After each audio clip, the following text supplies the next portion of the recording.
지난 21일 김영삼 전 대통령의 서거 소식이 전해졌습니다. 뉴욕 뉴저지에 설치된 분향소에도 한인들의 발길이 이어졌습니다. 어제 루이지애나주의 한 오락공원에서 총격전이 발생해 16명이 부상당했습니다. 뉴욕시경과 소방부, 국토안보부가 합동으로 맨하튼 전철역에서 테러를 대비한 실전 훈련을 실시했습니다.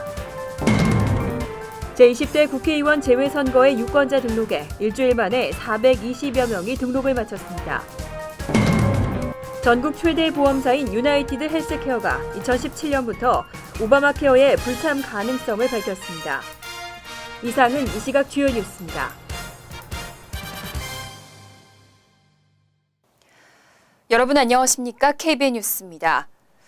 대한민국 민주화를 상징하는 큰 별이 졌습니다. 김 전 대통령의 서거 소식이 전해졌는데요.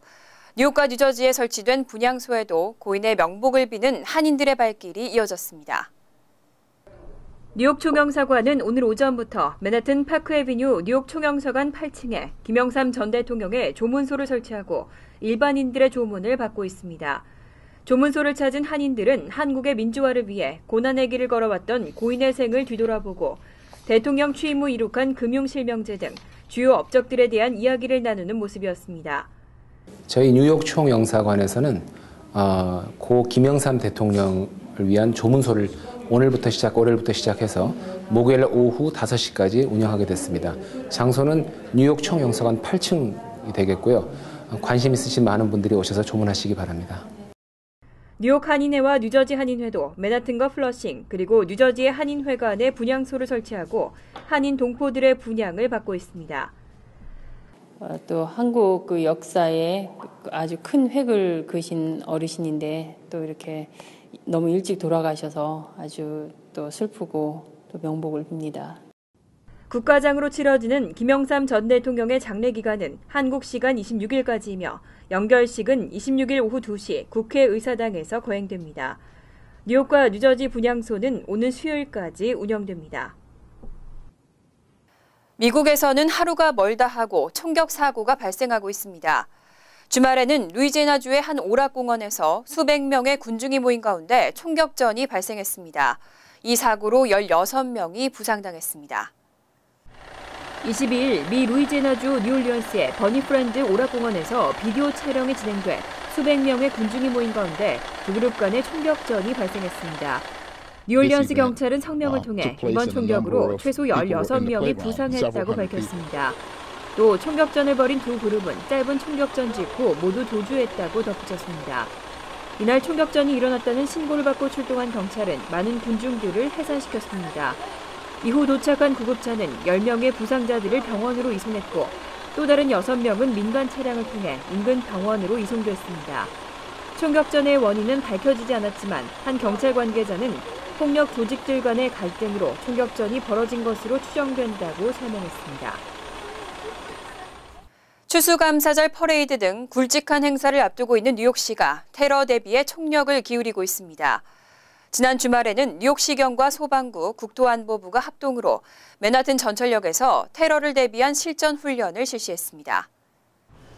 뉴욕시경과 소방부, 국토안보부는 22일 오전 맨하튼 다운타운 전철역에서 테러 발생 시 진압 훈련을 실시하고 언론을 통해 공개했습니다. 훈련은 보어리역에서 3시간에 걸쳐 진행됐습니다. 전철역 플랫폼에 총을 든 남성이 나타났다고 가정한 상황에서 역 내부와 바깥에서는 무장한 요원들이 실제 상황처럼 테러 진압에 나섰습니다. 현장에 참석한 빌 브렌트 뉴욕시경국장은 문제 상황이 발생할 경우 뉴욕시와 소방당국의 협조 가능 여부를 테스트하는 자리였다며 훈련 결과에 만족감을 보였습니다. 또 뉴욕시는 테러에 대비한 준비들을 충실하게 하고 있다며 개선할 점은 꾸준히 보완할 것이라고 덧붙였습니다. 뉴욕시경과 소방국은 훈련 과정을 모두 비디오로 녹화했고 훈련 후 수차례 리뷰를 통해 필요하다면 작전을 변경할 계획입니다. 한편 최근 뉴욕 뉴저지 일대에서는 테러 불안감이 커지면서 테러를 오인한 대피 소동도 발생하고 있습니다. 제이 존슨 국토안보부 장관은 막연한 테러 불안감의 확산을 경계하고 이번 주 뉴욕시에서 열리는 메이시스 추수감사절 퍼레이드도 안전하게 개최될 것이라고 당부했습니다. 제20대 국회의원 재외선거의 유권자 등록이 지난 15일부터 시작됐습니다. 일주일 만에 400명을 훌쩍 넘으면서 가속도를 내고 있습니다.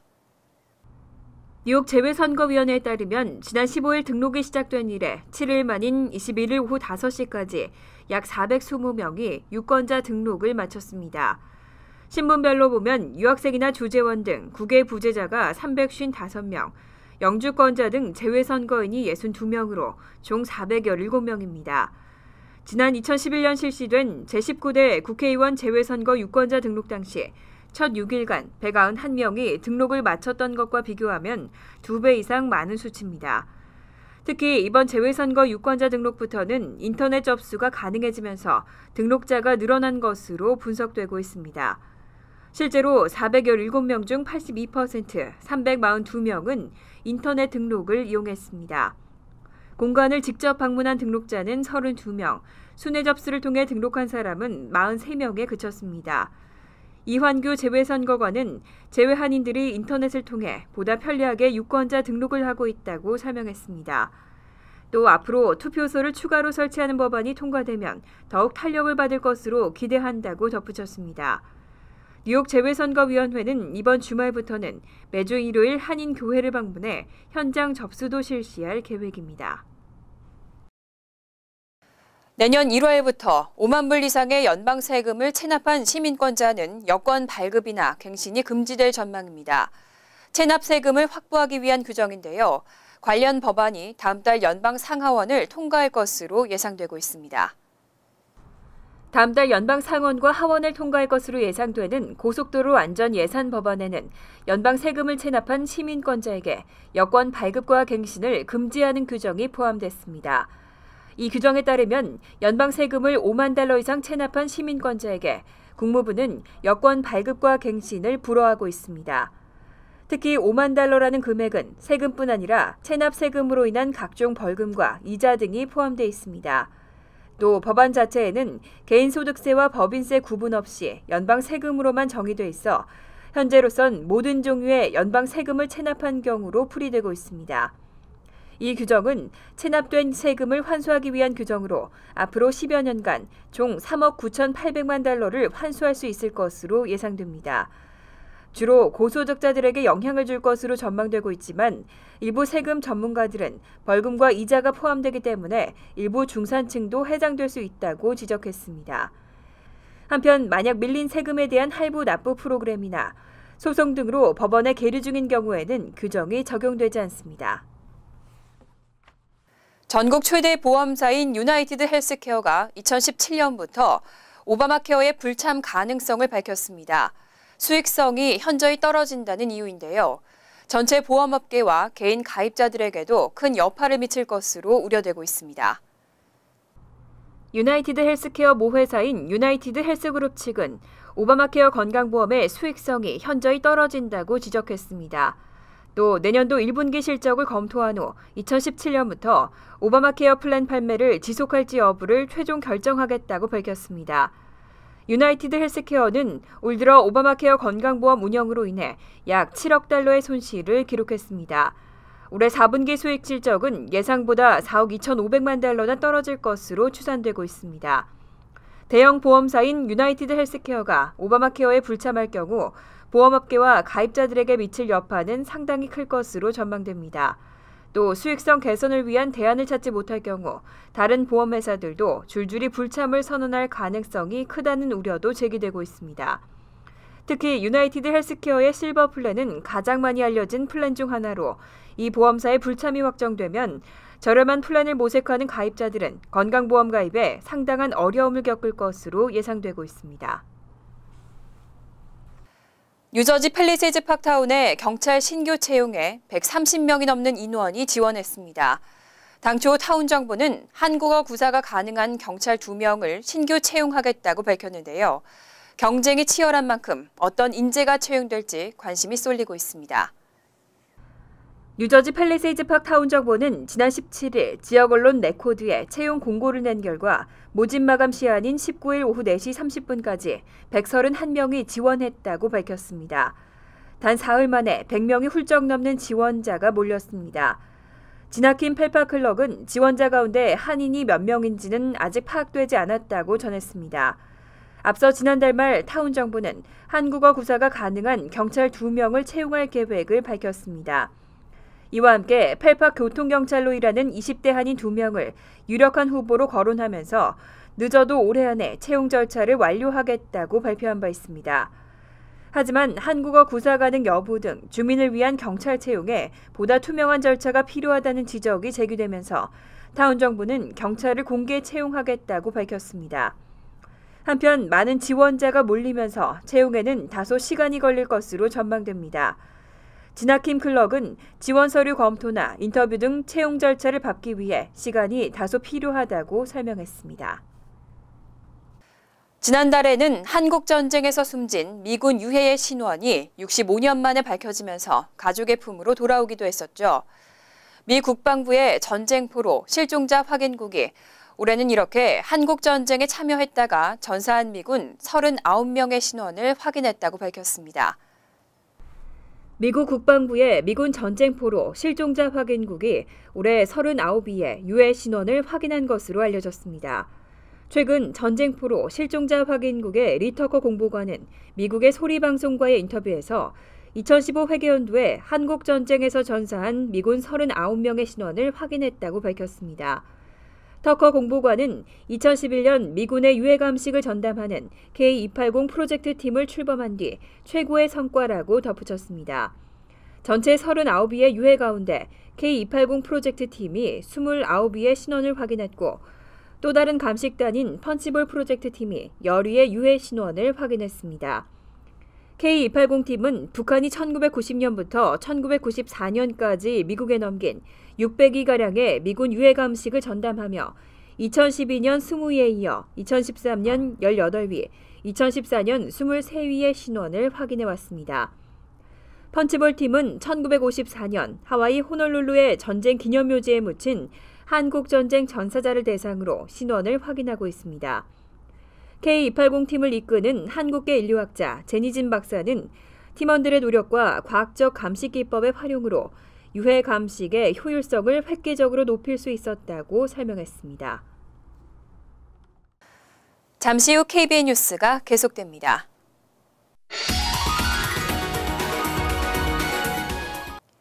이어서 LA 지역 한인사회 소식입니다. 미국의 일부 국제공항이 보안 검색에 결정적 허점을 드러내고 있습니다. 여행객이 급증하는 추수감사절 연휴를 앞두고 그 어느 때보다 철저한 공항 검색이 필요하다는 지적입니다. 김정균 기자의 보도입니다. 잠복 요원이 가방에 숨겨놓은 무기와 폭탄이 검색대를 통과하고 일반인이 실수로 가방에 넣어둔 권총 한 정 역시 검색대를 통과했습니다. 지난 17일과 18일 뉴워크와 애틀랜타 공항에서는 이처럼 연방교통안전국의 허술한 보안 시스템이 그대로 드러났습니다. How did that get on that plane? For the safety of the people of the United States, we need to tighten up. 실제로 연방교통안전국이 자체적으로 실시한 무기 반입 테스트 결과 95%의 실패율을 보였습니다.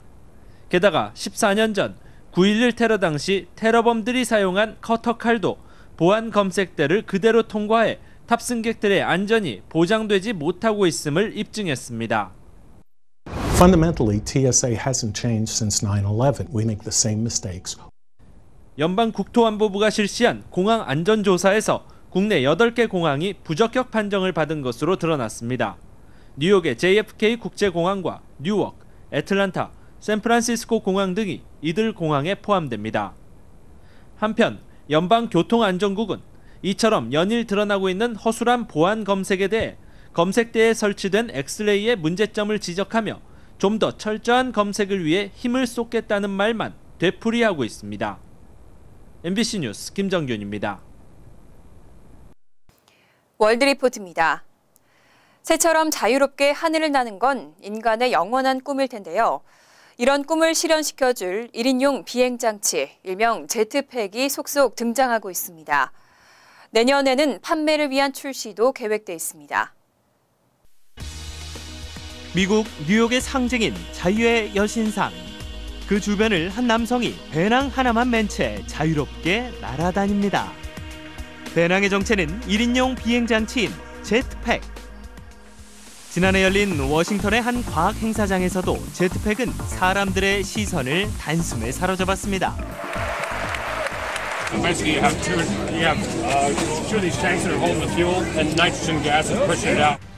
배낭형 제트팩뿐만 아니라 날개 모양의 1인용 비행장치를 달고 수천 미터 상공을 미끄러지듯 날아다니거나 프로펠러를 돌려 하늘을 나는 다양한 형태의 제트팩이 속속 등장하고 있습니다.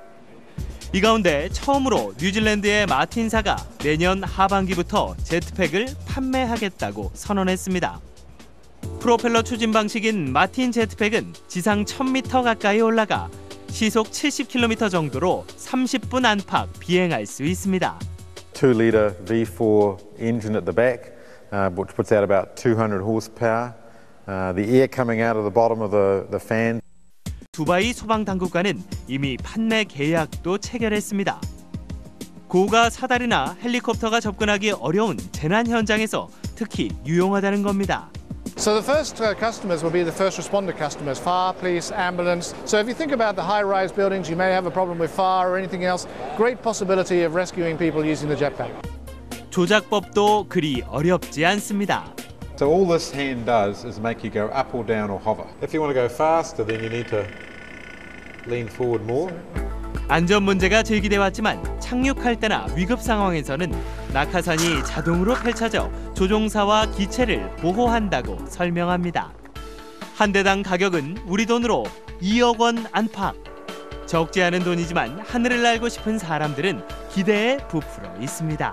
If for sure I will fly by myself, then I will even buy one for myself. It's one of the finest machine I've ever seen in the world. 제트팩이 드론의 인기를 넘어 하늘의 지배자가 될 수 있을지 벌써부터 관심이 쏠리고 있습니다. 간추린 소식입니다. 256명의 승객을 태우고 어제 미국에서 터키로 향하던 터키 항공 여객기가 폭발 위협을 받고 항로를 바꿔 긴급 착륙했습니다. 폭발 위협은 여객기가 JFK 공항을 이륙한 뒤인 이날 오후 10시 50분쯤 제기됐고 여객기는 22일 오전 0시 53분쯤 캐나다 노바스코샤주 헬리팩스에 긴급 착륙했습니다. 지난 19일에는 폴란드 바르샤바에서 이집트의 유명 휴양지로 향하던 폴란드 여객기가 폭탄 위협을 받고 불가리아 공항에 비상 착륙했습니다. 국무부가 지난 20일자로 북한 여행 경보를 다시 발령했습니다. 국무부는 미국 시민은 어떤 형태로든 북한을 여행하지 말 것을 강력히 권고한다고 공지했습니다. 지난 4월 15일자로 북한 여행 경보를 발령한 지 7개월 만입니다.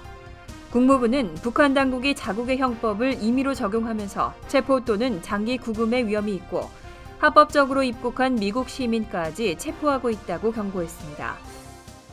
지난 20일 오전 5시 59분쯤 한인으로 추정되는 70대 아시아 노인이 퀸즈 키스나팍 인근 도로에서 뺑소니 모터사이클에 치여 중태에 빠졌습니다. 77세 남성 민수린 씨는 빠른 속도로 주행 중이던 모터사이클을 미처 피하지 못했습니다. 신고를 받은 경찰이 현장에 도착했을 때 사고 운전자는 부서진 모터사이클을 도로에 버려둔 채 현장에서 달아난 뒤였습니다. 병원으로 이송된 민 씨는 위독한 상태로 알려졌습니다. 그동안 서부 워싱턴주와 오리건주를 중심으로 발생했던 치폴레, 이콜라이 식중독 환자가 뉴욕을 비롯한 3개 주에서 추가로 발생했습니다. 지금까지 치폴레를 통해 이콜라이 식중독에 감염된 환자는 뉴욕 1명을 비롯해 워싱턴 26명, 오리건 13명, 캘리포니아와 미네소타 각 2명 등 총 6개 주 45명으로 늘어났습니다. 뉴욕주 환자는 버팔로 인근 엘머스에서 발생했고 어떤 음식을 통해 감염됐는지는 밝혀지지 않았습니다. 환율과 증권 소식입니다.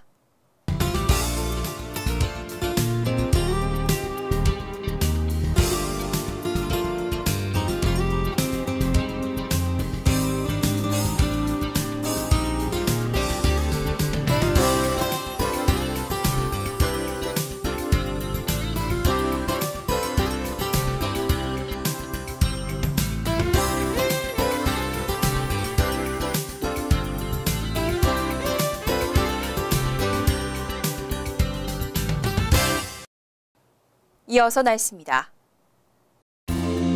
화요일은 대체로 화창하겠습니다. 낮 최고 기온은 46도, 섭씨 15도, 밤 최저 기온은 32도, 섭씨 9도로 예상됩니다. 수요일도 화창하겠습니다. 목요일도 화창한 날씨가 이어지겠고 기온이 오르면서 포근하겠습니다. 이상으로 KBN 뉴스를 마칩니다. KBN과 함께 즐거운 저녁 되시기 바랍니다.